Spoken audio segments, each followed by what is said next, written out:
আসসালামু আলাইকুম সবাইকে। কি অবস্থা সবার? আশা করি সবাই অনেক অনেক ভালো আছো।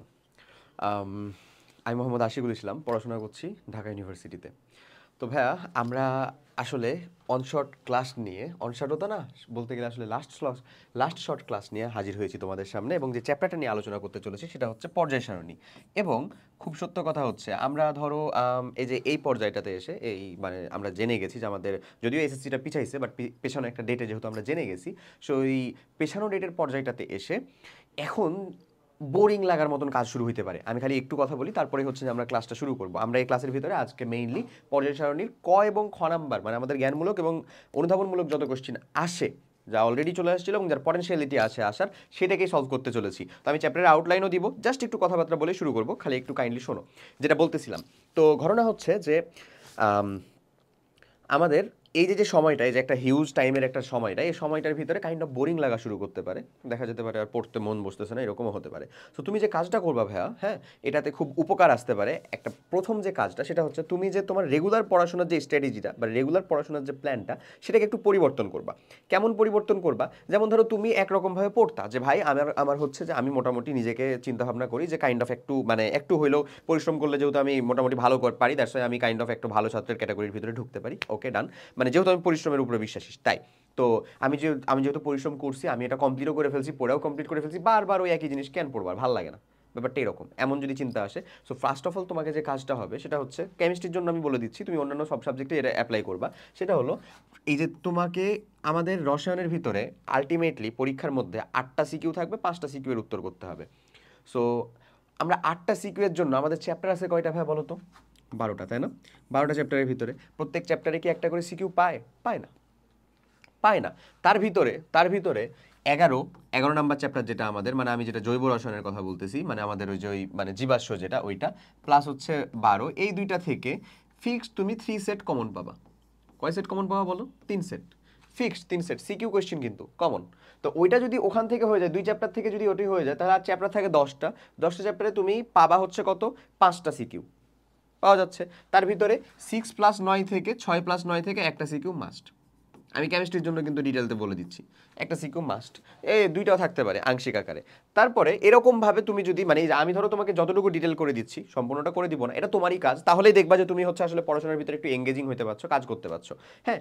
আর ফার্দার তারপরে যে কাজটা করবা সেটা হচ্ছে এই যে মানে এই যে সিকিউ ডিস্ট্রিবিউশনটা জেনে নিবা। তো ওই সিকিউ ডিস্ট্রিবিউশনের ক্ষেত্রে আসলে 1, 2, 3 নাম্বার যে চ্যাপ্টারগুলো, এগুলোর ভিতরে তুমি আসলে কি বলো যে সিকিউ আসার চান্সেসটা কেমন জানি একটা 50-50 চান্সেস থাকে। বাট একেবারে লিখিত একটা বিষয়টা কি, যে প্রথম যেই সিকিউ এর পার্টটা আসবেই সেটা হচ্ছে আমাদের পর্যায় সারণী চ্যাপ্টার, আসবেই, কোনো মাপ নাই।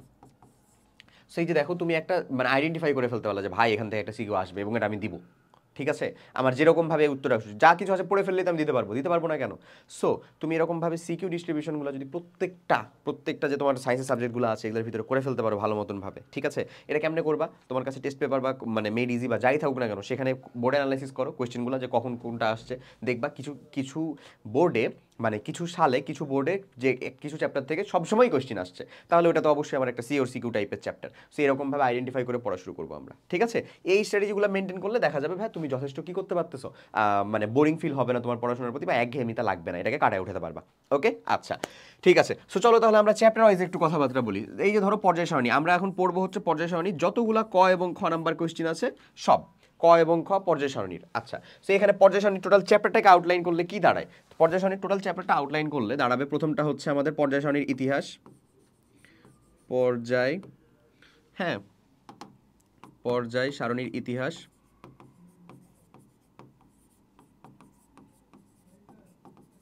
পর্যায় সারণীর ইতিহাস প্রথম যে জিনিসটা। পরের জিনিসটাতে আসবে হচ্ছে ভাইয়া পর্যায় সারণীর ইতিহাসের ভিতরেই তার ওই যে আগেকার যে কথাবার্তা, যে পর্যায়ের সূত্র টুত্র হ্যান ত্যান সব কিছুই। তারপরে আসবে হচ্ছে মৌল, বৈশিষ্ট্য। পর্যায় সারণীর ইতিহাসের ভিতরে কিন্তু তার পটভূমি টটভূমি সব। তারপরে হচ্ছে অবস্থান নির্ণয়, একটা মৌলের অবস্থান নির্ণয় আর কি, অবস্থান নির্ণয়। এবং তারপরে তুমি বলতে পারো ব্লক মৌল এবং বৈশিষ্ট্যটার ভিতরে তো বলেই দিছি আমি, তাহলে এখানে চলে আসবে অবস্থান নির্ণয়ের পরে তুমি ডিরেক্ট দিয়ে দিতে পারো হচ্ছে আমাদের পর্যাবৃত্ত ধর্ম। পর্যায়বৃত্ত ধর্ম, যেটা নিয়ে আমরা সিকিউ পার্টের অংশের ভিতরে অলরেডি ইন ডিটেলস বেশ ভালো মতনভাবে আলোচনা করে ফেলেছি। তুমি সিকিউ পার্টের ভিতরে যে দেখে নিতে পারবা, ঠিক আছে? আচ্ছা, যেগুলোকে ইন ডিটেলস ভালো মতন আলোচনা করা হয়ে গেছে। সো আমাদেরকে একটা ধরে ধরে ধরে ধরে ধরে এরকমভাবে এগিয়ে যেতে হবে। সো চলো তাহলে আর কথাবার্তা না বাড়িয়ে আমরা সুন্দর মতন শুরু করে ফেলি। ফার্স্টে যে কাজটা করতে হবে আমাদের, আমরা যেটা বলতেছি, আমাদের আসলে ক এবং খ মানে ফ্ল্যাশ কার্ড, এই ফ্ল্যাশ কার্ডটাই আমরা হচ্ছে কমপ্লিট করবো ভাইয়া। হ্যাঁ, তো এই ফ্ল্যাশ কার্ড কমপ্লিট করার ক্ষেত্রে প্রথম অংশটা হচ্ছে আমাদের জ্ঞানমূলক কোশ্চিন, আমাদের যেটা ক নাম্বারের কোশ্চিন। চলো আমরা দেখে ফেলি, একটা একটা করে দেখবো, একটা একটা করে সুন্দর মতন করে উত্তর করে ফেলবো। ওকে, ফার্স্ট যে কথাটা সেটা কি দেখো তো, সেটা হলো পর্যায় সারণী অষ্টক তত্ত্ব লেখো। তুমি বিলিভ করো যে এখান থেকে তুমি যদি ক এবং খ কমপ্লিট করো, আশা করি তুমি ক খ মিস করবা না, ইনশাল্লাহ মিস করবা না, ঠিক আছে? এর ভিতর থেকে পেয়ে যাবা। ওকে, সো পর্যায় সারণীর অষ্টক সূত্রটা কি? অষ্টক সূত্রটা হচ্ছে মৌলের মানে মৌল তার সর্ববস্তু শক্তি স্তরে 8টা ইলেকট্রন সবসময় মেনটেন করতে চায়, সবসময় বজায় রাখতে চায়, একটা ইলেকট্রন ত্যাগ করে অথবা ইলেকট্রন গ্রহণ করে। ইলেকট্রন গ্রহণ করে হোক, ইলেকট্রন ত্যাগ করে হোক, একটা মৌল তার সর্ববস্তু শক্তি স্তরে কয়টা ইলেকট্রন মেনটেন করতে চায়? 8টা। এটাই হচ্ছে আমাদের কি তার অষ্টক সূত্র। মৌলগুলোকে তাদের পারমাণবিক ভরের ঊর্ধ্বক্রম অনুযায়ী সাজালে প্রতি অষ্টম মৌলসমূহের পর্যায় ধর্মের মিল দেখা যায়, যা পর্যায়ের অষ্টক তত্ত্ব নামে পরিচিত। সেম একই কথাই বলা হচ্ছে। তো যদি মানে 8টা মেনটেন করতে যায় বা 8টা পরপর যদি সেম দেখা যায়, তাহলে তো এই একই কথাটাই হইলো, ওইটাই। সো যদি আমরা তাদেরকে পারমাণবিক ভরক্রমে সাজাই, তাহলে প্রতি 8 মৌল পরপর কি দেখা যায়? তাদের ভৌত এবং রাসায়নিক ধর্মের মিল দেখা যায়। আমরা জানি না যে যেই গ্রুপ ওয়াইজ যে মৌলগুলো থাকে, ধরো হচ্ছে এই গ্রুপে আছে সোডিয়াম, পটাশিয়াম, এখানে ছিল ধরো লিথিয়াম, তারপর হচ্ছে রুবিডিয়াম, সিজিয়াম, এই যে এরা যারা আছে, এরা কি সবাই একই একই বৈশিষ্ট্যের মতন না? তো এদেরকে আমরা সাজাও, তুমি দেখো 8টা পর পাওয়া হচ্ছে একে, আরও 8টা পর পাওয়া হচ্ছে একে। তো এইরকম 8টা পর পর এদের ভৌত এবং রাসায়নিক ধর্মের কি হয়? মিল আসে। আর এটা কি গ্রুপ 1 নাম্বারকে আমরা লিখেছি, উপরে ধরো হাইড্রোজেন ছিল, বাট যাই হোক গ্রুপ 1 নাম্বারকে লিখেছি। সো গ্রুপ 1 নাম্বারে যে মৌলগুলো আছে তারা কি সবাই ক্ষার ধাতু না? তাদের ভৌত এবং রাসায়নিক ধর্মের অনেক মিল আছে না? আমি বলতেছি না একেবারে হুবহু 100তে 100 মিল, কিন্তু অনেক মিল আছে না? এইটাই কথা বলা হচ্ছে। আচ্ছা, চলো পরেরটাতে যাই। ত্রয়ী সূত্রটি লিখো।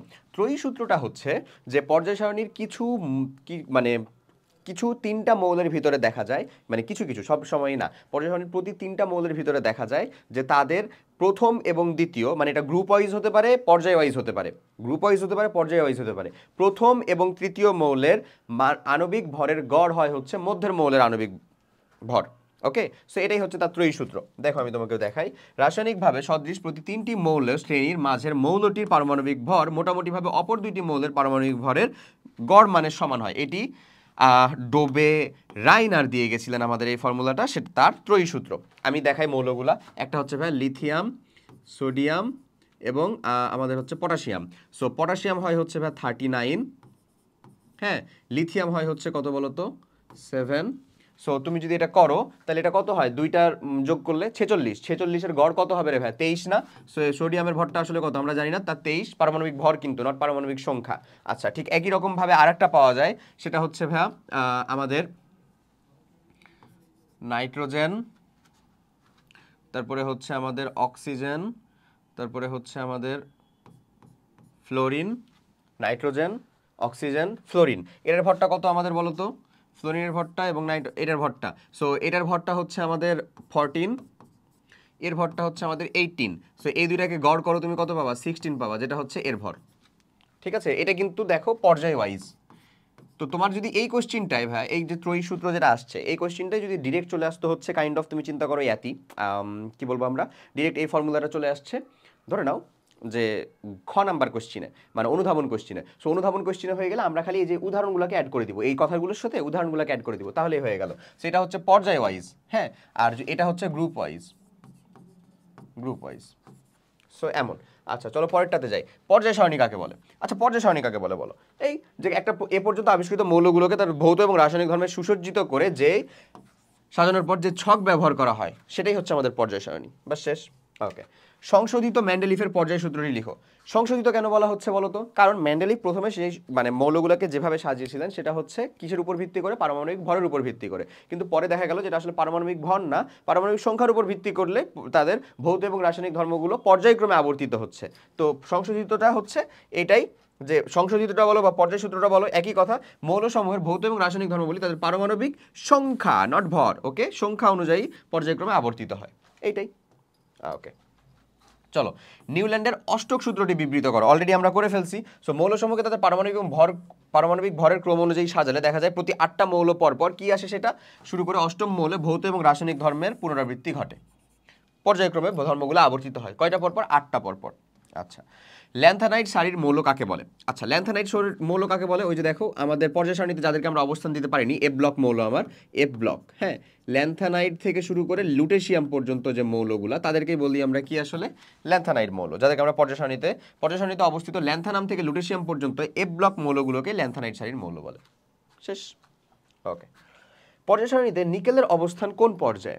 নিকেলের অবস্থান আসলে কোন পর্যায়ে? চতুর্থ পর্যায়ে, তাই না? কেমনে আমরা বের করি বলো তো? ডিরেক্ট তুমি যদি নিকেলের পারমাণবিক মানে ইলেকট্রন বিন্যাস করো তাও হবে, কোনো সমস্যা নাই। সো আমরা ডি ব্লক মৌলের নিকেল 28, ডি ব্লক মৌলের অবস্থান কেমনে নির্ণয় করবো না করবো সব সিকিউ পার্টে করে ডিটেলস আলোচনা করা আছে, ওই জন্য সিকিউ পার্টটা একটু বড় হয়েছে তোমাদের। যাই হোক, দেখো nickel 28 1s2 2s2 2p6 3s2 3p6 4s2 3d কত হবে? 28 না 28 8 এমন। সো দেখো তো এখানে সর্ববহিষ্ঠ শক্তি স্তর কোনটা? এটা না 4। সো আমরা জানি যে এন এর যে ভ্যালুটা বা সব থেকে সর্ববহিষ্ঠ যে পর্যায়টা সেটাই হচ্ছে কি তার পর্যায়। তার মানে এটা কত নম্বর পর্যায়ে অবস্থিত ভাইয়া? এটা হচ্ছে আমাদের 4 নম্বর পর্যায়ে অবস্থিত। শেষ।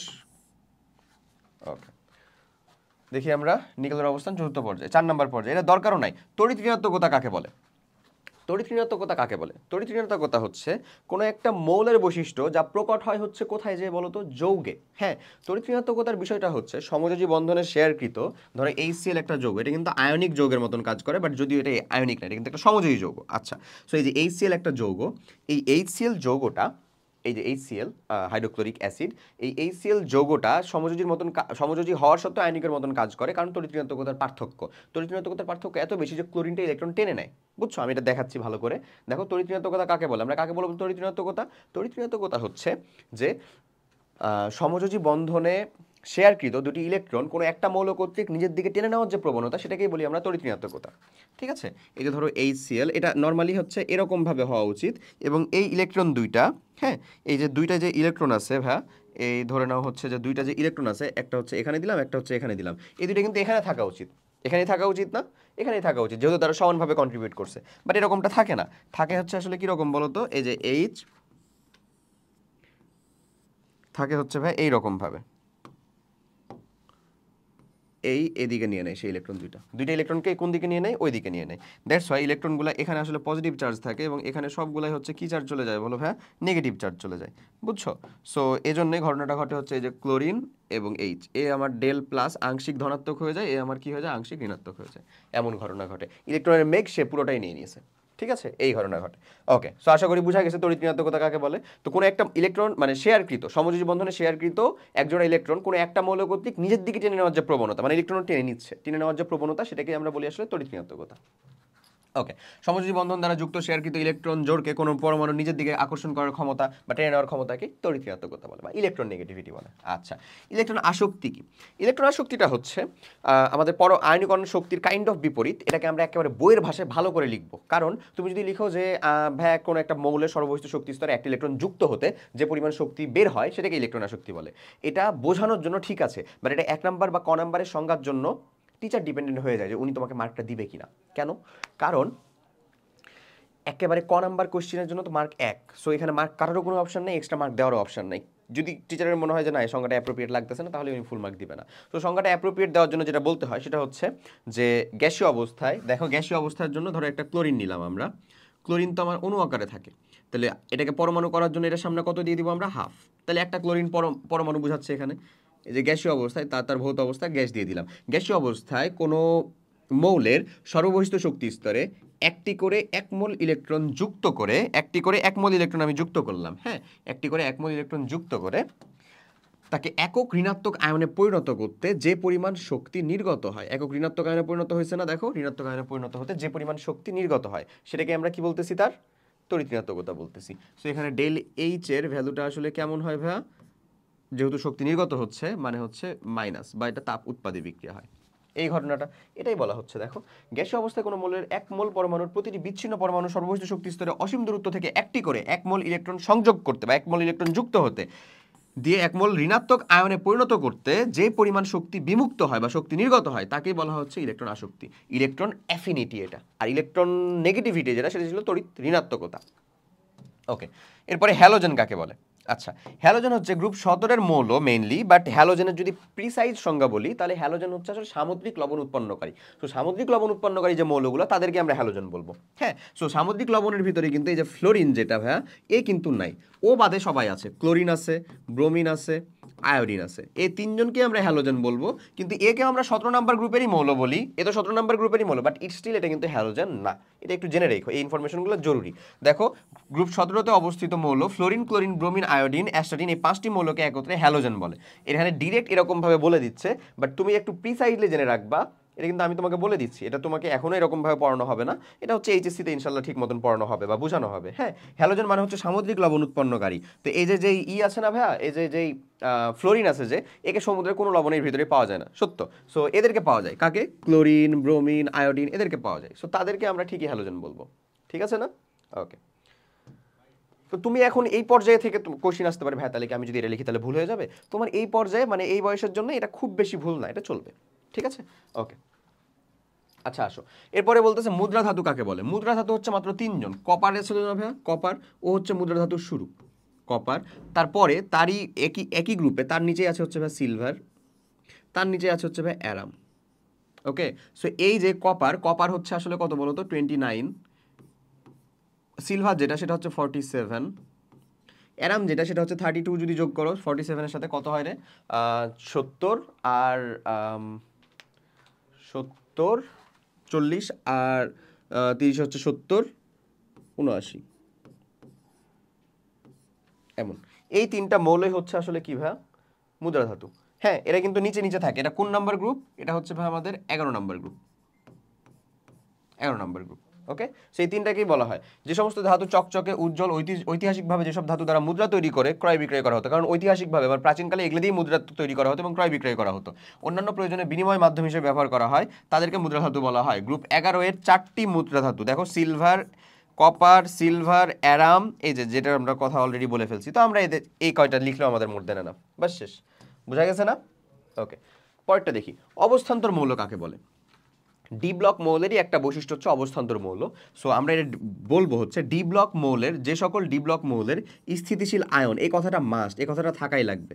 স্থিতিশীল আয়নে মানে আয়নে, আমাদের স্থিতিশীল আয়নে যে ডি ব্লকটা ছিল, সেই ডি ব্লক আংশিক পূর্ণ থাকা লাগবে। মানে পরিপূর্ণও থাকা যাবে না, আংশিক পূর্ণ, আর খালিও থাকা যাবে না আংশিক পূর্ণ থাকলে। তবে এটা কিন্তু কি তার ইলেকট্রন বিন্যাসে না, স্থিতিশীল আয়নে, এই কথাটুকু থাকতেই হবে। সো এই স্থিতিশীল আয়নে না, মানে আয়নে হচ্ছে আংশিক পূর্ণ থাকা লাগবে। সেজন্য কিন্তু স্ক্যান্ডিয়াম আমার ডি ব্লক হওয়া সত্ত্বেও অবস্থান্তর হয় না, জিঙ্ক আমার ডি ব্লক হওয়া সত্ত্বেও অবস্থান্তর হয় না। এই কথাগুলো যেন মাথায় থাকে। হ্যাঁ, এটা এখানেই বলা আছে, যেসব ধাতব মৌলের স্থিতিশীল আয়নে ইলেকট্রন বিন্যাসে ডি অরবিটাল আংশিক পূর্ণ থাকে তাদেরকে অবস্থান্তর মৌল বলে। বাস শেষ। আচ্ছা, অপধাতু কি? অপধাতু হচ্ছে ধাতু এবং অধাতুর মাঝামাঝি আসলে বেসিক্যালি। সো এটাকে আমরা একটু ভালো করে সংজ্ঞায়িত করব। যে সকল মৌল কখনো ধাতু কখনো অধাতুর ন্যায় আচরণ করে তাদেরকে অপধাতু বলে। যেমন সিলিকন, জার্মেনিয়াম, এরা। সিলিকন, জার্মেনিয়াম, এরা। এখানে যদি আমি বলি উপধাতু কি, এই অপধাতু উপধাতু সেম কথাই ভাইয়া।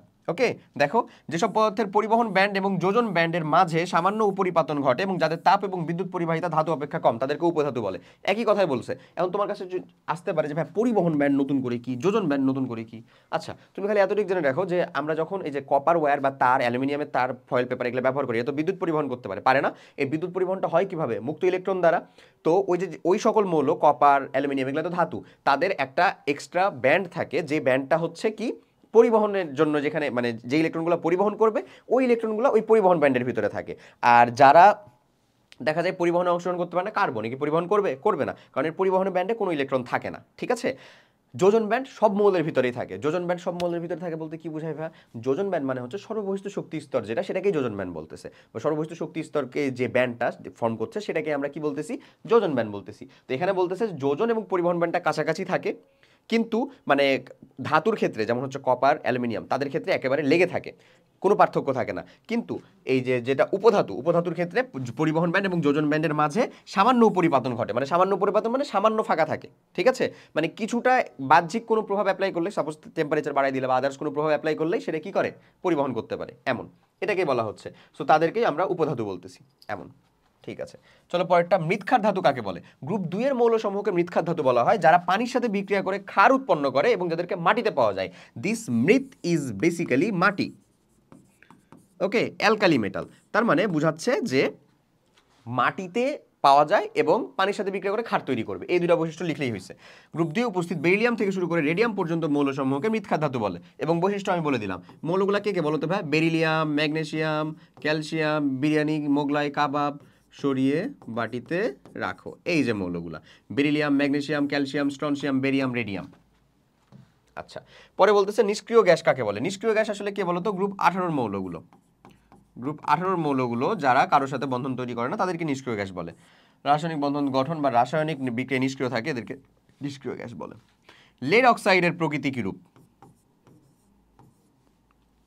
এটাও হয় PbO2, এটাও হয়। সো লেড অক্সাইড যেটা আমাদের, লেড অক্সাইড হচ্ছে উপধর্মী প্রকৃতির একটা অক্সাইড। মানে এটা, এই যে দেখো, এটা একটা গুরুত্বপূর্ণ কোশ্চেনই ছিল আসলে। এই যে লেড অক্সাইড যেটা, সেটা কিন্তু আমাদের অম্লধর্মীয় হতে পারে। মানে উভধর্মী কেন বোঝাচ্ছে? কারণ এটা পানির সাথে বিক্রিয়া করে একই সাথে ক্ষার, একই সাথে মানে অম্ল তৈরি করে, এরকমটা না। এরকমটা বোঝাচ্ছে যে এটাকে যদি, লেড অক্সাইডকে যদি তুমি কার সাথে বিক্রিয়া করাও জানো? এই যে লেড অক্সাইড, এ কিন্তু বেসিক্যালি। আচ্ছা, এই লেড অক্সাইডকে যদি তুমি ক্ষারের সাথে বিক্রিয়া করাও তাহলে সে অম্লের মতন কাজ করে লবণ পানি তৈরি করবে বা প্রশমন বিক্রিয়া দিবে। আবার যদি তুমি অম্লের সাথে বিক্রিয়া করাও তাহলে ক্ষারের মতন বিক্রিয়া করে লবণ পানি তৈরি করবে বা প্রশমন বিক্রিয়া দিবে। দ্যাটস ওয়াই এটাকে বলা হচ্ছে কি? উভধর্মী। ওকে, এরপরে চলে আসো আমরা অনুধাবনমূলক প্রশ্নের ভিতরে ঢুকে যাই। অনুধাবনমূলক প্রশ্ন মানে আসলে কি ভাই? খ নাম্বারের কোশ্চেন। আচ্ছা, আমরা একটা কথা বলো যে আমরা যেগুলা কোশ্চেন অলরেডি করলাম, কিন্তু মানে যেই কোশ্চেনগুলো অলরেডি করলাম বলতে আমাদের যে মানে ক নাম্বারের জন্য জ্ঞানমূলক যে কোশ্চেনগুলো করলাম সেগুলোর ভিতরেও কিন্তু অনেক প্রশ্ন ছিল যেগুলোকে আসলে অনুধাবনের মতন করে কাজে লাগানো যায়। ইলেকট্রন আসক্তি তড়িৎ ঋণাত্মকতা কি, এগুলোকে যেমন আমরা সংজ্ঞায়িতও করতে পারি, আবার হচ্ছে কি করতে পারি, অনুধাবনের মতনও কাজে লাগাতে পারি। অনুধাবনের জন্য বিষয়টা হচ্ছে আমরা শুধু ওখানে সংজ্ঞা দিয়ে ছেড়ে দিয়েছিলাম, আমরা এখানে সংজ্ঞার সাথে একটা উদাহরণ টানবো, এই কথাটা যেন মাথায় থাকে এই পার্টটুকু করে। এবং চেষ্টা করব হচ্ছে মানে অনুধাবন কোশ্চেন উত্তর করার উপায়। দেখো শোনো, অনুধাবন কোশ্চেন উত্তর করার উপায়ই হচ্ছে যে try to make two phases, দুইটা ফেজ তৈরি করার একটা চেষ্টা করব আমরা। হ্যাঁ, কয়টা ফেজ করার চেষ্টা করব? দুইটা ফেজ তৈরি করার চেষ্টা করব। এবং পরের যে অংশটা সেটা হচ্ছে যে আমাদের মানে একটা হচ্ছে যে প্রথম পার্টের ভিতরে আসল উত্তর থাকবে, পরেরটা হচ্ছে মানে ফার্স্ট পার্টের ভিতরে থিওরি চেষ্টা করব আর কি, থিওরি প্লাস হচ্ছে সেকেন্ড অংশের ভিতরে কি এক্সাম্পল। এরকমটা হলে সব থেকে ভালো হয়, তাহলে তোমার 2 মার্কটা ক্যারি করার জন্য আর কিছু লাগে না। দুইটা ফেজ বানাবা, প্রথম পার্টের ভিতরে থিওরি থাকবে বা কোনো সংজ্ঞা থাকলে সংজ্ঞা থাকবে, পরে থাকবে হচ্ছে একটা এক্সাম্পল, বাস শেষ। চলো তাহলে আমরা দেখে ফেলি। আচ্ছা, ত্রয়ী সূত্রটি ব্যাখ্যা করো। অলরেডি আমরা করে ফেলছি, ইভেন আমরা হচ্ছে এটাকে অনুধাবনের মতন করে শিখে ফেলছি, মনে আছে? ত্রয়ী সূত্রটা কি ছিল? যে পর্যায় সারণীতে একই ধর্মবিশিষ্ট মৌলগুলোর ভিতরে দেখা যায় যে একই পর্যায়ে অথবা গ্রুপে ধর্মবিশিষ্ট মৌলগুলোর মধ্যে দেখা যায় প্রথম এবং তৃতীয়টার পারমাণবিক ভরের গড়টা হয় হচ্ছে মধ্যের মৌলটার পারমাণবিক ভর, এমন, তাই না? সো তার ভিতরে আমাদের কে ছিল? এই যে লিথিয়াম, যে তিনটা কথা বললাম, লিথিয়াম, সোডিয়াম এবং পটাশিয়াম। তুমি এটা গ্রুপ ওয়াইজ একটা উদাহরণ দিতে পারো, এটা হচ্ছে গ্রুপ অনুযায়ী গ্রুপে। এটা কত বলো তো ভাইয়া? 39, এটা কত আমাদের 7, এটা কত 23। দেখো তো এই জিনিসটা কি, এই দুইটার গড় হয় না? আর যদি পর্যায় ওয়াইজ দাও তাহলে হচ্ছে নাইট্রোজেন, অক্সিজেন, ফ্লোরিন, এটা হচ্ছে আমাদের পর্যায় ওয়াইজ পর্যায়।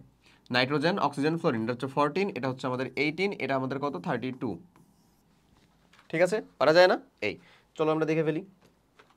পর্যায় সারণীর দুটি মৌলের পারমাণবিক ভরের গড় অন্য একটি মৌলের পারমাণবিক ভরের সমান এবং মৌল তিনটির ধর্ম একই রকম, এই তিনজনকেই বলা হয় হচ্ছে ত্রয়ী সূত্র। এই তিনটি মৌলের পারমাণবিক ভর অনুসারে সাজালে প্রথম এবং তৃতীয় মৌলের ভরের গড় হয় হচ্ছে দ্বিতীয় মৌলের ভর। আচ্ছা, যেমন লিথিয়াম, পটাশিয়াম, এই দুইটার ভরের গড় হয় হচ্ছে 23, যেটা পারমাণবিক ভরের গড়কে সোডিয়াম এর পারমাণবিক ভরের সমান। দেখো এখানে ফেজ করে নাই, বাট আমি তোমাকে প্রিফার করবো যে অবশ্যই তুমি ফেজ করো, এটাতে আই ক্যাচি হয় জিনিসটা, মার্ক দিতে টিচার আসলে বাধ্য হয় কাইন্ড অফ এক প্রকার। ওকে, সুন্দর মতন যেমন যেমন দিয়ে তুমি এটাকে একটু ফেজ করে দাও, তাইলেই তো হইল রে ভাই। ওকে, আচ্ছা চলো, পর্যায় সারণীর মূল ভিত্তি ইলেকট্রন বিন্যাস ব্যাখ্যা করো। সো পর্যায় সারণীর মূল ভিত্তি ইলেকট্রন বিন্যাস আসলে কেন বলা হয়? কারণ কোনো একটা মৌলের যদি ইলেকট্রন সংখ্যাটা তুমি জানো, সো তার ইলেকট্রন বিন্যাসের মাধ্যমে তুমি তার পর্যায়ের অবস্থান এবং গ্রুপের অবস্থানটা একেবারে বলে দিতে পারবা। দ্যাটস ওয়াই মূল ভিত্তিটা কাকেই বলা হচ্ছে? ইলেকট্রন বিন্যাসকে বলা হচ্ছে। যেমন ধরো ওখানে মানে তারা আলোচনা করছে সোডিয়ামকে নিয়ে, ধরো আমি সোডিয়ামকে নিয়ে আলোচনা করতেছি, সোডিয়ামের পারমাণবিক সংখ্যা কত রে? 11। সো সোডিয়াম হচ্ছে মানে যদিও আমরা জানি যে আমাদের কোন ব্লক মৌল সেটা যাচ্ছে, S block, P block, D block নাকি এফ ব্লক, সেটার উপর ভিত্তি করে তাদের পারমাণবিক অবস্থান নির্ণয় করার প্রসেসগুলো আলাদা আলাদা ফর্মুলা মেনটেন করে, যেটা নিয়ে আমি আবারও বলতেছি অলরেডি সিকিউ পার্টের ভিতরে ডিটেইলড আলোচনা করা আছে, তুমি কাইন্ডলি ওখানে যে ভালো মতন একেবারে দেখে নিতে পারো, হোপসো তুমি জানো আসলে। সো যাই হোক, এই সোডিয়াম যেটা, সে মৌলটার যদি ইলেকট্রন বিন্যাস করি আমার কত হয় 1s2 2s2 2p6 3s1 এমন হয়। সো এখানে আসলে দেখতে পাচ্ছি এটার আউটার মোস্ট ইলেকট্রনটা কোথায় গেছে 3s1 এ। সো এটা আসলে কোন পর্যায়ের, মানে এটা আসলে কোন ব্লকের মৌল, এস ব্লক মৌল, এস ব্লক মৌল। সো এস ব্লক মৌলের জন্য আমরা জানি যে এস ব্লক মৌলের জন্য তার এন এর যে ভ্যালুটা, মানে সর্বোচ্চ শক্তি স্তরে NS 1 থেকে 2, সর্বোচ্চ শক্তি স্তরে ইলেকট্রন বিন্যাস থাকে NS 1 থেকে 2, এমনই তো থাকতে পারে, এসে তো হাইয়েস্ট 2টা ইলেকট্রন থাকতে পারে। সো এন এর যে ভ্যালুটা সেটাই তার হচ্ছে পর্যায় হয়। তাহলে পর্যায়টা হবে হচ্ছে এন এর ভ্যালু, পর্যায়টা কত হবে ভাই, এন এর ভ্যালু, এন এর ভ্যালুটা কত আমাদের 3। আচ্ছা, আর গ্রুপটা কত হবে আমাদের, গ্রুপটা হবে হচ্ছে আমাদের 1। এই বুঝা গেছে না? ওকে, চলো পরের কোশ্চেনটাতে যাই। তাহলে এটাই এখানে বলা আছে, দেখো মৌলের পারমাণবিক সংখ্যা এবং ইলেকট্রন বিন্যাস, ইলেকট্রন সংখ্যা সমান। আধুনিক পর্যায় সারণীকে সাজানো হয়েছে সম্পূর্ণরূপে ইলেকট্রন বিন্যাসের উপর ভিত্তি করে, কারণ মৌলসমূহের ভৌত এবং রাসায়নিক ধর্ম ইলেকট্রন বিন্যাস অনুযায়ী পর্যায়ক্রমে কিভাবে হয়, আবর্তিত হয়, এই জিনিসটাকে কিন্তু পর্যায়বৃত্ত ধর্ম বলা হয়। আচ্ছা, কোন মৌলের ইলেকট্রন বিন্যাস নির্বাচন করলে পর্যায় সারণীতে অবস্থান নির্ণয় করা যায়। মৌলের সর্বোচ্চ শক্তি স্তর মৌলের পর্যায় এবং সর্বোচ্চ শক্তি স্তরের ইলেকট্রন সংখ্যা তার গ্রুপ নির্দেশ করে। সাধারণত সব ব্লক মৌলের জন্য না, পি ব্লক মৌলের জন্য যেমন গ্রুপ বের করার জন্য তার সর্বোচ্চ শক্তি স্তরের ইলেকট্রনের সাথে 10 যোগ করতে হয়, ডি ব্লক মৌলের জন্য তার আগের ডি অরবিটাল প্লাস হচ্ছে এস অরবিটালের মৌলকে যোগ করতে হয় এমন। আর এ ব্লক সবাই হচ্ছে 3 নম্বর গ্রুপে অবস্থিত। আচ্ছা, যেমন সোডিয়ামেরটা আলোচনা করেছে, সর্বোচ্চ শক্তি স্তর 3, তাই তার পর্যায় 3, বহিষ্ঠ শক্তি স্তরে একটা ইলেকট্রন আছে, তাই তার গ্রুপ হচ্ছে 1। তাই আধুনিক পর্যায় সারণীর ভিত্তি হচ্ছে ইলেকট্রন বিন্যাস। বাস শেষ, ক্লিয়ার? ওকে, তো চলো পরেরটা দেখি, হিলিয়ামকে কেন গ্রুপ 2 এ রাখা হয়নি? আচ্ছা, ভালো একটা কোশ্চেন। দেখো হিলিয়ামের এই যে আমরা যে মাত্রই আলোচনা করলাম, এখানে হিলিয়ামও তো একটা এস ব্লক মৌল, এস ব্লক মৌল না? হ্যাঁ, এস ব্লক মৌল, এবং এটা আসলে পারমাণবিক সংখ্যা কত 2, সো এটা থাকে হচ্ছে 1s2। বাস শেষ, তার পারমাণবিক বিন্যাস, ইলেকট্রন বিন্যাস, ইলেকট্রন বিন্যাস করলে কত হয় 1s2, তাহলে তার সর্বোচ্চ শক্তি স্তরের ইলেকট্রন সংখ্যা কত 2। এটা কোন ব্লক মৌল? এস ব্লক মৌল হিসাব অনুযায়ী, কারণ এস ব্লক মৌলের ক্ষেত্রে তো আমরা বললামই NS 1 থেকে 2 হবে এমন। আচ্ছা, সো এন্ডের ভ্যালুটা ঠিকই, মানে তার পর্যায় তো ঠিকই 1, পর্যায়টা ঠিকই 1, পর্যায়টা ঠিকই হচ্ছে আমাদের কত 1, বাট গ্রুপটা সে মানে না। গ্রুপ কত তার 18, গ্রুপ হচ্ছে তার ভাই 18, গ্রুপটা সে মানে না। গ্রুপে আসলে 2 রাখা উচিত ছিল, তাই না বলো তো? আচ্ছা, কেন রাখা, কেন মানে না ভাইয়া, বা কেন তোমার কাছে কি মনে হয়? কারণ ইলেকট্রন বিন্যাসের ক্ষেত্রে 2টা রুলস মেইনলি মৌলের জন্য আসলে ফলো করা হয়। একটা হচ্ছে 2 এর নিয়ম, একটা হচ্ছে 8 এর নিয়ম বা অষ্টক নিয়ম। অষ্টক নিয়মটা সবথেকে বেশি ফেমাস, সবথেকে বেশি মৌল সেটাকে মেনটেন করে। 2 এর নিয়মও মেনটেন করে, 2 এর নিয়ম অনেক মৌলই মেনটেন করে। কোন মৌল মেনটেন করে? বিশেষত সমযোজী যৌগের ক্ষেত্রে যে সকল ব্যতিক্রম সমযোজী যৌগ আছে সবাই আসলে 2 এর নিয়মটা মেনটেন করে। সো 2 এর নিয়ম অনুযায়ী আমরা জানি যে আমাদের এস অরবিটালের ক্ষেত্রে বা সর্বোচ্চ শক্তি স্তরে যদি 2টা ইলেকট্রন থাকে, কয়টা? 2টা, তাহলে সেটা কি, মানে সেটা স্থিতিশীলতা অর্জন করে। এবং হিলিয়ামের ক্ষেত্রে তো দেখা যায় যে এস ব্লকে সর্বোচ্চ ইলেকট্রন কয়টা থাকতে পারে ভাই, ভালো তো? 2টা থাকতে পারে। তো যদি সর্বোচ্চ ইলেকট্রন পূর্ণ থাকে, সর্বোচ্চ ইলেকট্রন যদি পূর্ণ থাকে, তাহলে সেটাকে কোথায় রাখা হবে? গ্রুপ 18তে রাখা হবে। সে নিষ্ক্রিয় হবে, সে আর ইলেকট্রন বিন্যাস, মানে সে আর কি করবে না, মানে ইলেকট্রন ত্যাগ বা গ্রহণ করে কি করবে না, ইলেকট্রন ত্যাগ বা গ্রহণ করে সে আর যৌগ গঠন করবে না বা রাসায়নিক বিক্রিয়া আসবে না। দ্যাটস ওয়াই সেটাকে কোথায় রাখা হয়েছে? গ্রুপ 2 এ রাখা হয়নি, গ্রুপ 18তে রাখা হয়েছে। দেখো ইলেকট্রন বিন্যাস হলো 1s2, ইলেকট্রন বিন্যাস অনুসারে হিলিয়াম গ্রুপ 2 এর মৌল রাখা উচিত, কিন্তু গ্রুপ 2 এর মৌলসমূহ রাসায়নিকভাবে সক্রিয়, কিন্তু হিলিয়াম রাসায়নিকভাবে কেমন? নিষ্ক্রিয়। গ্রুপ 2 এর প্রত্যেকটি মৌলের সর্ববহিষ্ঠ শক্তি স্তরে 2টি করে ইলেকট্রন আছে এবং তা অপূর্ণ, কিন্তু হিলিয়ামের সর্ববহিষ্ঠ শক্তি স্তরে প্রথম শক্তি স্তরে 2টি ইলেকট্রন দ্বারা সবাই পূর্ণ। 2টি করে ইলেকট্রন আছে এবং তারা অপূর্ণ। কেন অপূর্ণ বলো তো ভাই? কারণ 2-তে 2sও হয়, 2-তে 2pও হয়, বাট 1 এর জন্য কি s ছাড়া 1p বা 1d বলে কিছু আছে? কিচ্ছু নাই। তার মানে 1 নম্বর শক্তি স্তর তো ফুলফিলড, পরিপূর্ণ। ওকে, গ্রুপ 2 এর মৌলগুলো মৃৎক্ষার ধাতু, তাদের প্রত্যেকেরই যোজনী হচ্ছে 2, এজন্য হিলিয়ামকে গ্রুপ 2 তে রাখা হয়নি। কোথায় রাখা হয়েছে? 18তে। ওকে, চলো পরেরটা দেখি, লিথিয়াম এবং লিথিয়াম প্লাস এর মধ্যে কোনটির পারমাণবিক আকার বড়? একটা জিনিস মাথায় রাখবা, আমি এটা তোমাকে দেখাই দিই। লিথিয়াম প্লাস, সো এটার পারমাণবিক আকারটা হবে হচ্ছে এমন। কেন? আচ্ছা, চলো আমরা দেখি। লিথিয়াম কত রে আমাদের? 3, সো এটার ইলেকট্রন বিন্যাস হচ্ছে 1s2 2s1। লিথিয়াম প্লাসটা কত ভাই আমাদের? 2, 1s2 2s0। তার মানে এই যে এই অরবিটালটা তো পুরো ফাঁকাই হয়ে গেছে, ফাঁকাই হয়ে গেছে না? তো দেখো তো এর তো শক্তি স্তরই কমে গেছে, 2 নাম্বার তো শক্তি স্তরই নাই, তাহলে তো এমনিই ছোট হয়ে গেল। এছাড়াও এছাড়াও এছাড়াও ছোট বড় নির্ণয় করার উপায়টা হচ্ছে ইলেকট্রন প্রোটন, মাথায় রাখবা। কি ছোট বড় নির্ণয় করার উপায়টা বললাম? Electron proton. কেমনে ইলেকট্রন প্রোটন? এমনে দেখো, এটার দিকে যদি তুমি চিন্তা করো ভাইয়া, তাহলে এই লিথিয়ামের ভিতরে আসে হচ্ছে 3টা প্রোটন 3টা ইলেকট্রন। তাহলে এখানে অবশ্যই আকর্ষণ বিকর্ষণ যে বলটা সেটা একটা পর্যায়ে আছে। কিন্তু এর দিকে যদি চিন্তা করো, এখানে ইলেকট্রন কয়টা আছে ভাইয়া? 2টা। সো 2টা ইলেকট্রন। বাট প্রোটন কি 3টাই আছে না? প্রোটন কি আদান প্রদান হয়েছে? হয় নাই। তাহলে এখানে কার প্রভাবটা বেশি? অবশ্যই কেন্দ্রের প্রোটনের প্রভাবটা বেশি। সে তো তার সর্ববহিষ্ঠ শক্তি স্তরের ইলেকট্রন যারা আছে তাদেরকে টান দিয়ে শ্রিঙ্ক করে রাখতে পারবে। দ্যাটস ওয়াই কে ছোট হয়ে যাবে, এর আকারটা কেমন হয়ে যাবে? ছোট হয়ে যাবে। এর আকারটা কেমন হয়ে থাকবে? বড় হয়ে থাকবে। দ্যাটস ওয়াই এখান থেকে একটা উদাহরণ আমরা শিখি ভালো করে, সেটা হচ্ছে এই যে দেখে নাও, সোডিয়াম এবং সোডিয়াম প্লাস, কে বড় হবে? সোডিয়াম। ক্লোরিন এবং ক্লোরিন মাইনাস, কে বড় হবে? এই। সো এখান থেকে আমরা একটা বাংলা কথা লিখবো, তুমি নিজের খাতায় মনের খাতায় যেখানে পারবা লিখে রাখবা, খুবই গুরুত্বপূর্ণ কথাটা। যদিও তুমি তাদের ইলেকট্রন প্রোটন কাউন্ট করে এটা বলতেই পারবা, তুমি সিম্পল মাথায় রাখবা যে এখানে দেখো, এখানে কেন এটা এরকমটা হয়েছে, কারণ এখানে আমার 17টা প্রোটন 17টা ইলেকট্রন আছে, এখানে তার ভারসাম্য বজায় রেখে একটা আকর্ষণ বিকর্ষণ আছে। এখানে 17টা প্রোটন আছে কিন্তু 18টা ইলেকট্রন হয়ে গেছে। ইলেকট্রন 18 না? ইলেকট্রন 18 মানে কি? সর্ববহিষ্ঠ শক্তিস্থল ইলেকট্রন বাড়ছে, আকর্ষণ বিকর্ষণ বল বাড়ছে, মানলাম। কিন্তু সর্ববহিষ্ঠ শক্তি স্তরে যে 8টা ইলেকট্রন হয়ে গেছে না, তারা একে অপরকে বিকর্ষণ করে কি কিছুটা দূরে দূরে অবস্থান করবে। বুঝা গেছে? এই যে কিছুটা দূরে দূরে অবস্থান করতেছে, দ্যাটস ওয়াই কে বড় হয়ে যাবে? ক্লোরাইড আয়নটা বড় হয়ে যাবে। ক্লিয়ার? মাথায় থাকে জানো? ওকে, সো এই হচ্ছে এখানকার ঘটনা। তাহলে তুমি এখান থেকে যে বাংলা কথাটা লিখবা সেটা হচ্ছে মৌলের তুলনায় তার ক্যাটায়ন মৌলের তুলনায় তার ক্যাটায়নটা কেমন হয় ভাই বলো তো? ছোট। ক্যাটায়নটা ছোট হয়েছে না? ক্যাটায়ন ছোট হয় এবং অ্যানায়নটা কি হয়? অ্যানায়নের আকার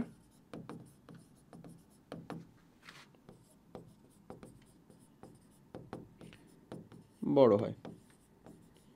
এই কথাই আমরা বলতে পারি, মৌলের তুলনায় তার ক্যাটায়নের আকারটা ছোট হয় এবং অ্যানায়নের আকারটা কেমন হয়? বড় হয়। বাস শেষ। পারবো না বলতে?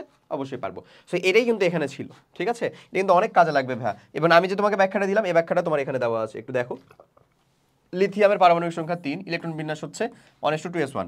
লিথিয়ামের ইলেকট্রন বিন্যাসে 2টি শক্তি স্তর বিদ্যমান। লিথিয়াম হতে একটা ইলেকট্রন ত্যাগের ফলে লিথিয়াম প্লাস আয়ন তৈরি হয়, তখন ইলেকট্রন বিন্যাস হয় হচ্ছে 1:2। এতে প্রধান শক্তি স্তর একটি বিদ্যমান, লিথিয়াম প্রধান শক্তি স্তর 2টি বিদ্যমান এবং লিথিয়াম প্লাসে হচ্ছে মাত্র একটি। তো অবশ্যই প্রধান শক্তি স্তর যেখানে 2টা সেই তো বড় হবে। দ্যাটস ওয়াই কে বড়? লিথিয়ামের আকারটা বড়, লিথিয়াম প্লাসের থেকে। শেষ। ওকে, একই পর্যায়ে বাম থেকে ডানে পরমাণুর আকার হ্রাস পায় কেন? আচ্ছা, এটা বুঝতে গেলে দেখো আমি তোমাকে হচ্ছে যে ঠিক মতন বুঝাচ্ছি, ব্যাপারটা একটু ভালো মতন খেয়াল করো। ধরে নাও আমি হচ্ছে নাইট্রোজেন, অক্সিজেন, ফ্লোরিন তিনজনকে নিব। নাইট্রোজেন কত আমাদের? 7, এটা কত আমাদের? 8, অক্সিজেন কত আমাদের? 9। এদের ভিতরে আকারের সাইজটা কে? আকারের সাইজটা অবশ্যই এরকম যে এই সব থেকে ছোট, তার থেকে একই গ্রুপের আমি বাম থেকে ডানে গেছি। এখন এটা কেমনে? চলো একটু দেখে ফেলি ঝটপট। আশা করি তোমরা জানো, তারপর আমরা একটু দেখব। ধরো নাইট্রোজেনকে আমরা ড্র করতেছি। ওকে,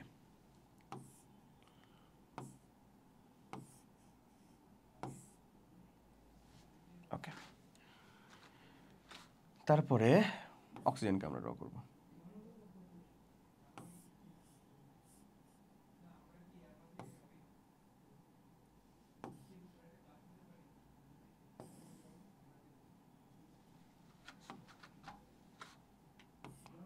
তারপরে আমরা দেখো, একবার বুঝতে পারলে আশা করি হচ্ছে যে আর কোনোদিন ঝামেলা লাগবে না।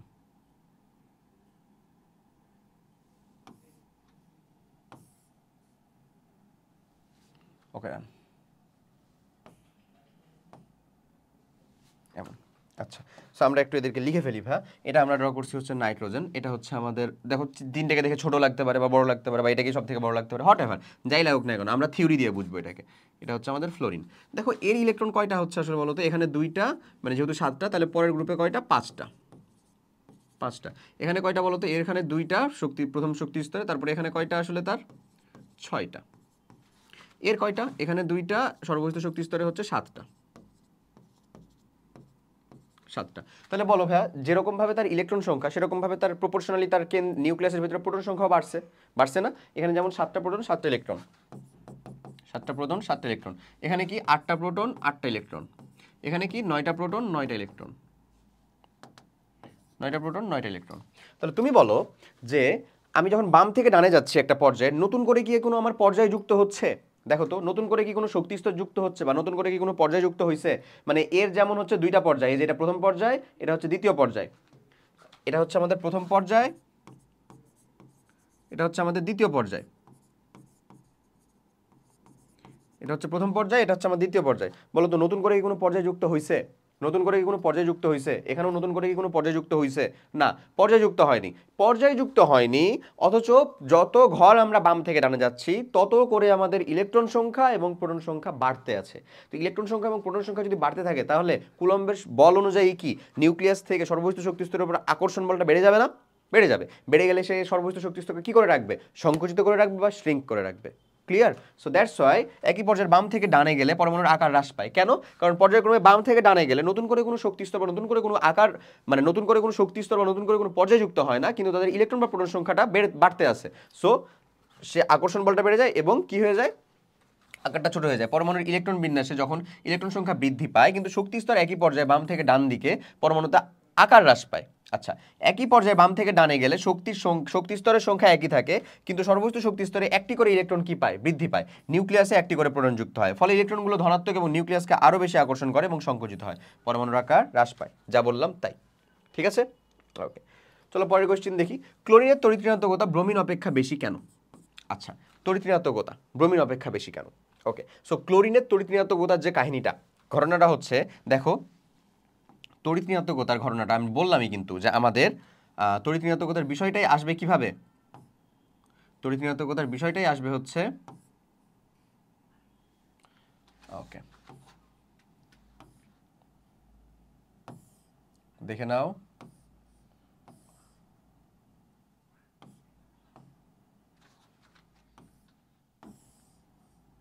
ওকে, সো আমরা একে বলতেছি হচ্ছে ভাই আমাদের ক্লোরিন, যদি এখানে আরেকটা শক্তি স্তর লাগবে রে, এখানে হচ্ছে এটাকে আমরা ব্রোমিন বলতেছি, তার মানে এখানে আমার আরেকটা শক্তি স্তর লাগবে রীতিমতন, এখানে তাহলে আমার আরেকটা শক্তি স্তর লাগবে রীতিমতন। ওকে, তো এটাকে দেখো এবার ভালো করে একটু লক্ষ্য করো। ক্লোরিন তার শক্তি স্তর কয়টা আছে? একটা, দুইটা, তিনটা, এখানে দুইটা, এখানে 8টা, 10টা, আর সর্বোচ্চ 7টা। ওকে, তাহলে ব্রোমিনে কয়টা? এই যে 1টা, 2টা, 3টা, 4টা, কারণ ব্রোমিন চতুর্থ পর্যায়ের মৌল। সর্বোচ্চ শক্তি স্তরে কিন্তু 7টা ইলেকট্রনই আছে। ক্লোরিনের বলো বা ব্রোমিনের বলো, কয়টা ইলেকট্রন আছে ভাই? 7টা ইলেকট্রনই আছে, 7টা ইলেকট্রনই আছে, 7টা ইলেকট্রনই আছে। ওকে, 7টা ইলেকট্রনই আছে, 6 আর 1 7, 6 আর 1 7, 7টা ইলেকট্রনই আছে। সো দেখো তড়িৎ ঋণাত্মকতা আসলে কি ছিল? বন্ধনে শেয়ারকৃত দুটি ইলেকট্রন কোনো মৌল কর্তৃক নিজের দিকে টেনে নেওয়ার যে প্রবণতা, তাই না? বন্ধনে শেয়ারকৃত, এই যে ধরো HCl আর হচ্ছে HBr। তো বলো তো ক্লোরিন যখন টেনে নেয় তখন আসলে ক্লোরিন কোথা থেকে টানে? ক্লোরিন ইলেকট্রনটাকে কোথা থেকে টানবে? অবশ্যই ক্লোরিন তার মানে সর্ববস্তু শক্তি স্তর থেকে যে নিউক্লিয়াসের দিকে মানে যতটা দূরত্ব কম হবে সে তো তত বেশি আকর্ষণ করতে পারবে। ক্লোরিনের ক্ষেত্রে এই দূরত্বটা কম না, অ্যাটলিস্ট ব্রোমিনের থেকে। ব্রোমিনে দেখো তো ভাইয়া, ব্রোমিনে কি এই দূরত্বটা বেশি না? ব্রোমিনে কি চতুর্থ শক্তি স্তর পর্যন্ত দূরত্ব না? তাহলে তো অবশ্যই সেখানে দূরত্বটা বেশি হবে। এখানে তৃতীয় শক্তি স্তর পর্যন্তই দূরত্ব, তাহলে ক্লোরিন তো বেশি টানতে পারবে। তাহলে কার তড়িৎ ঋণাত্মকতার মান বেশি হবে? অবশ্যই ক্লোরিনের। ফ্লোরিনের তড়িৎ ঋণাত্মকতা আরও বেশি হবে, কারণ সেটা আরও ছোট, কারণ ফ্লোরিনে তো তৃতীয় শক্তি স্তর নাই, মাত্র 2টা শক্তি স্তর, ওটাই ঘটে। আচ্ছা, সো তাহলে আশা করি বুঝে গেছো কারণটা। এই কারণটা এখানে লেখা আছে। সমযোজী বন্ধনে শেয়ারকৃত ইলেকট্রন যুগলকে কোনো মৌল কর্তৃক নিজের দিকে টেনে নেওয়ার যে ক্ষমতা, সেটাকে আমরা কি বলি? তড়িৎ ঋণাত্মকতা। ক্লোরিনের আকার ব্রোমিন অপেক্ষা ছোট হওয়ায় বন্ধন ইলেকট্রন এর উপর আকর্ষণ বেশি হয়। কার আকারটা ছোট? ক্লোরিনের। এই যে আকারটা ছোট হয়, সে নিউক্লিয়াস থেকে তার যে ইলেকট্রনের প্রতি আকর্ষণ, সে দূরত্বটা কম, সে খুব ভালো মতন এটাকে টান দিতে পারে। মানে ব্রোমিনের আকারটা কি? বড়, তার কেন্দ্র থেকে মানে শেয়ারকৃত ইলেকট্রনের দূরত্বটা কি? বেশি, সেই ইলেকট্রনটাকে টানতে পারে না। ঠিক আছে, দূরত্ব হ্রাস পায়। তাই ক্লোরিনের তড়িৎ ঋণাত্মকতার ভ্যালু 3 আর ব্রোমিনেরটা কত ভাইয়া? 2.8। এটা হচ্ছে পাউলিং স্কেলের ভ্যালু। হ্যাঁ, এটা কেমনে আসে সেটা তুমি ভার্সিটিতে উঠে শিখবা, তোমাকে এইচএসসিতেও শেখানো হবে না। পাউলিং স্কেল কারো যদি মানে ইচ্ছা থাকে, ধরো এই যে অলিম্পিয়াড টাইপের জিনিসপত্র, ওগুলোর ভিতরে নর্মালি এগুলো মাঝে মধ্যে আসে, দেয় যে হোয়াট ইজ পাউলিং স্কেল। তো পাউলিং স্কেলের ভ্যালু হচ্ছে এরকম। ফ্লোরিনের তড়িৎ ঋণাত্মকতার মান যেমন 4, সব থেকে বেশি ফ্লোরিনের তড়িৎ ঋণাত্মকতার মান কত? 4। সেরকম কিছু ভ্যালু ট্যালু আছে, আমরা এরকমভাবে ওটাকে দেখবো। আচ্ছা, তাহলে আশা করি বোঝা গেছে কোশ্চেনটা। চলো নেক্সট কোশ্চেনে যাই। পরের কোশ্চেনটা হচ্ছে ইলেকট্রন আসক্তি এবং তড়িৎ ঋণাত্মকতার মধ্যে পার্থক্য লিখো। আচ্ছা, ইলেকট্রন আসক্তিটা কি ছিল বলতো? কোনো একটা মৌল কর্তৃক তার সর্ববস্তু শক্তি স্তরে, ধরে আমরা ফ্লোরিনকে ড্র করলাম, এখানে আবার একটা ফ্লোরিনকে ড্র করলাম। সাপোজ এটা হচ্ছে আমাদের ফ্লোরিন, এটা হচ্ছে আমাদের ফ্লোরিন। সো একটা ইলেকট্রন যদি সর্বস্থিত শক্তি স্তরে যুক্ত হয়, এই যুক্ত হতে যে পরিমাণ শক্তি নির্গত হবে, গ্যাসীয় অবস্থায় কোনো মৌলে সর্বস্থিত শক্তি স্তরে একটি করে 1 মোল ইলেকট্রন যুক্ত হতে যে পরিমাণ শক্তি নির্গত হয়, সেটাকেই কিন্তু আমরা বলছিলাম হচ্ছে তার ইলেকট্রন আসক্তি। কি বলতাম সেটাকে? ইলেকট্রন আসক্তি বা ইলেকট্রন অ্যাফিনিটি, ইলেকট্রন আসক্তি। আর এটাকে কি বলবো আমরা? ফ্লোরিন। ফ্লোরিন হচ্ছে মানে ধরো না, এই যে হাইড্রোজেন আরেকটা ছিল এখানে, ধরে নাও সে একটা ইলেকট্রন শেয়ার করছে না, এই ইলেকট্রনটাকে নিজের দিকে টেনে নেওয়ার যে প্রবণতা, সেটাকে আমরা কি বলি? তড়িৎ ঋণাত্মকতা।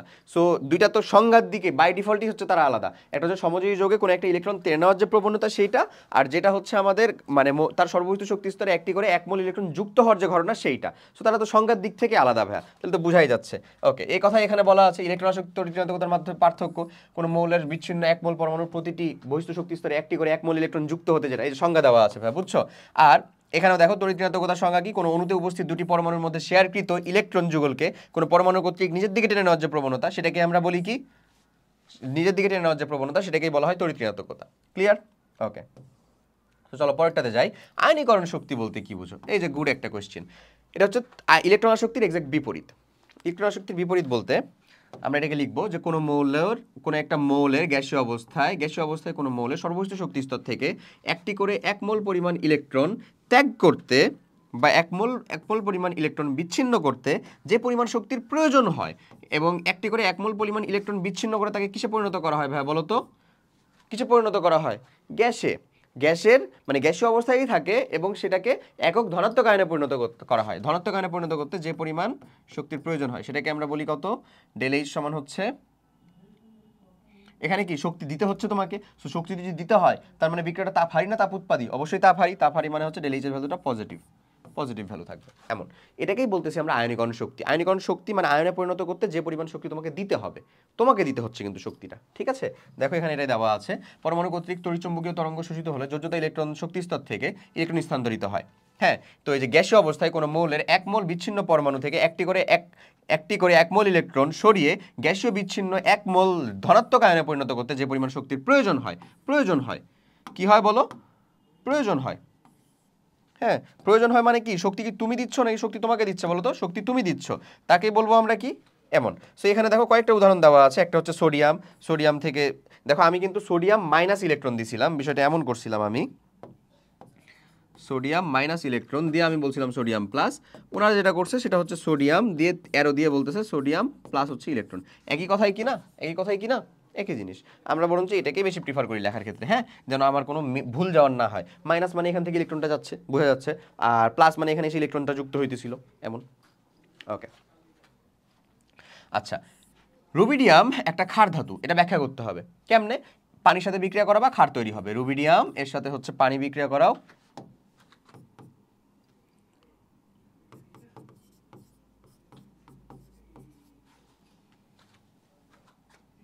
রুবিডিয়াম হাইড্রোক্সাইড প্লাস হচ্ছে আমাদের কি? Hydrogen gas. এই ক্ষার বিক্রিয়া করাও শেষ।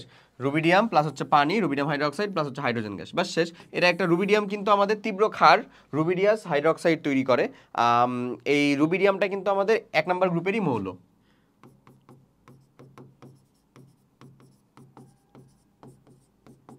এমন থাকে, ওকে, এমন থাকে।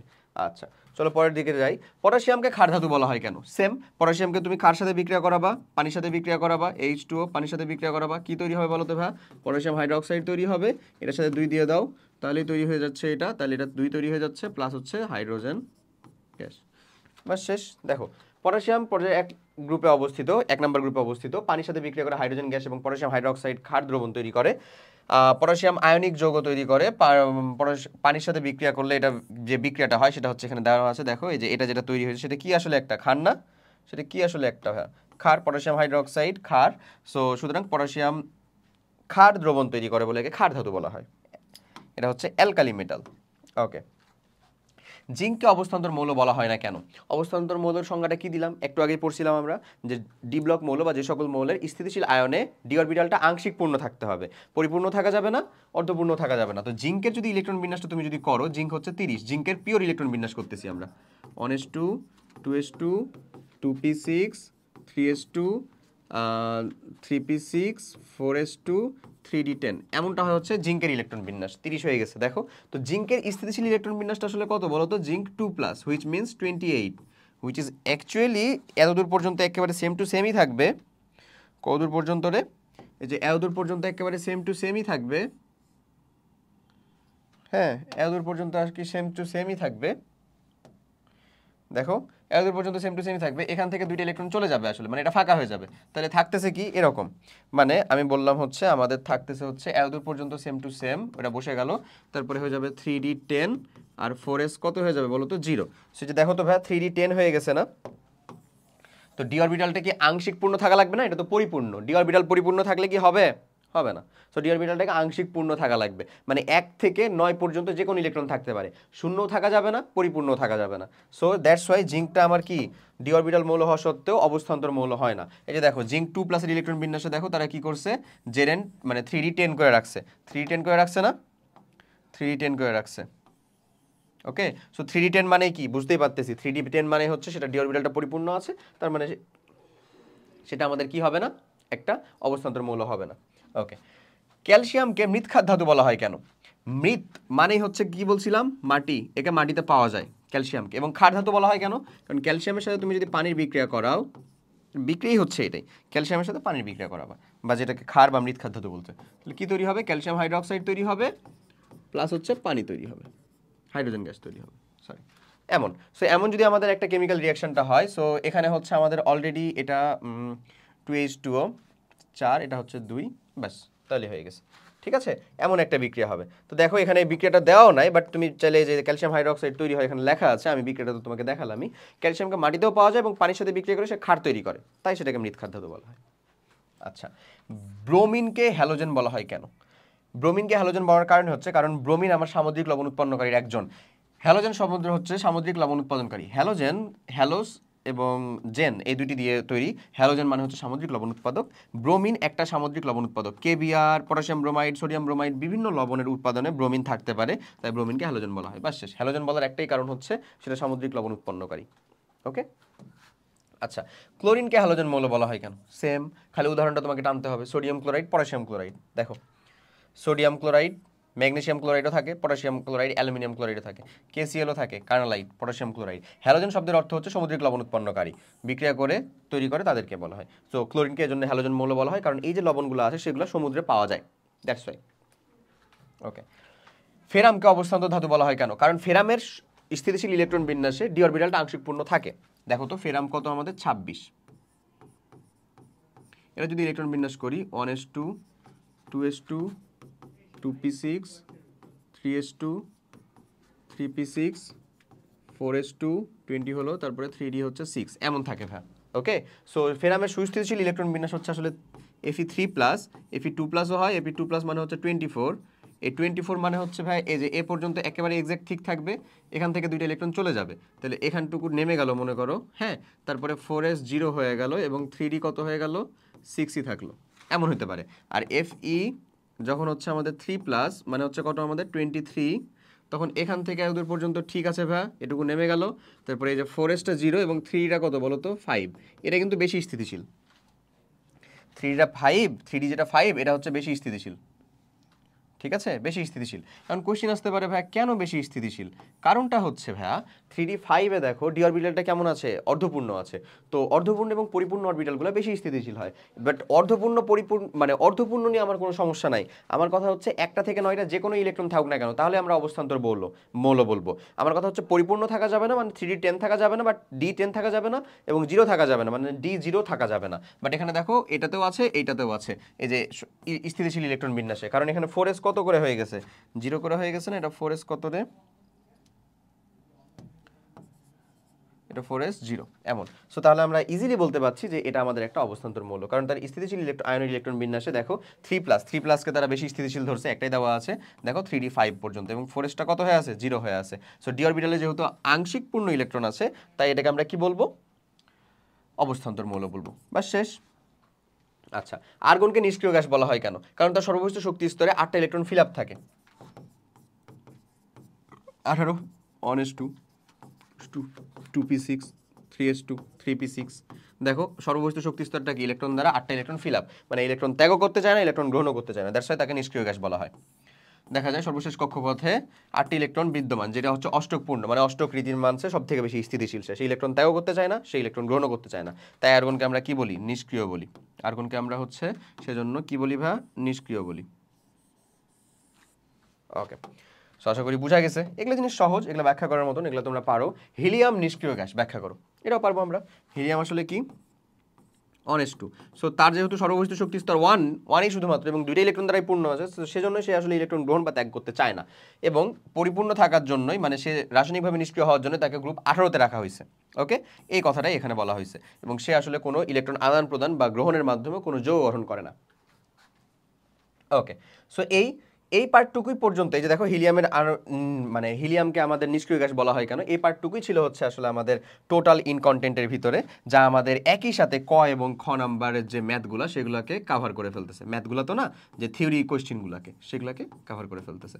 তো যাই হোক, থিওরির পার্টটুকু তো ভাই বুঝতেছই, অনশর্টই ছিল আমাদের, যেন আমরা ভালো মতন কমপ্লিট করতে পারি, কম সময়ের ভিতর দিয়ে যেন পুরোটা কমপ্লিট হয়। হ্যাঁ, তো প্রত্যেকটা চ্যাপ্টারের ক্ষেত্রে এরকমভাবে যদি তুমি একটু যে কম্প্যাক্ট আকারে পড়াশোনা করো, তাহলে তোমার পড়াশোনার সংখ্যাটাও কিছুটা কমে যাবে, এবং বেশ প্রিপারেশনটা একটা গোছানো হবে, তোমার আসলে মার্ক বের হয়ে যাওয়ার কোনো সুযোগই থাকবে না। তো যাই হোক, সবাই ভালো থাকো, সুস্থ থাকো, পড়াশোনা করতে থাকো, ভালো মতো পরীক্ষা দাও, এতটুকু দোয়া থাকবে। আল্লাহ হাফেজ, আসসালামু আলাইকুম।